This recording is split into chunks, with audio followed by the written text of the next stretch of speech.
So I'm a health coach, and the value of a health coach is becoming exponentially bigger and bigger as this pandemic rolls along and as the medical system doesn't always seem to have the answer to the things that are going on in our lives.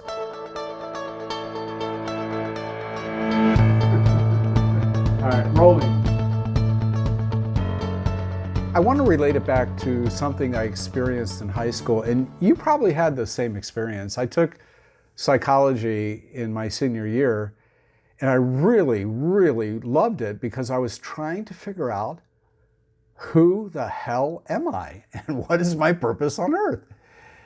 And having a purpose is so important, and I actually run a group on Facebook with 1,000 health coaches in there. And I've talked with a lot of them personally. And it's almost without fail that every health coach, in fact, every doctor I've interviewed, they have almost an identical story. Either they were susceptible to illness and were trying to solve their own problems, or they had a parent that possibly died from cancer or heart disease, and that became a mission for them to go into health coaching or acupuncture or yoga, or any of these other alternative methods of maintaining good health.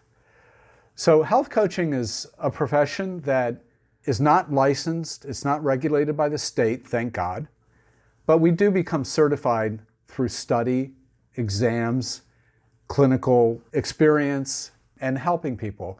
And the purpose, I always talk about purpose because the purpose of life is to have a purpose in your life. That's one of the things that helps to keep you healthy, having a goal in front of you, somewhere that you're moving towards, that gets you up in the morning and gets you moving in the right direction so that you're adding to the community, adding to the health of your family, adding to the happiness of others around you.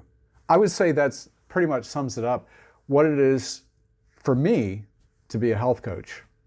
If you found the content useful, please like the video, subscribe, and click the little bell for notifications.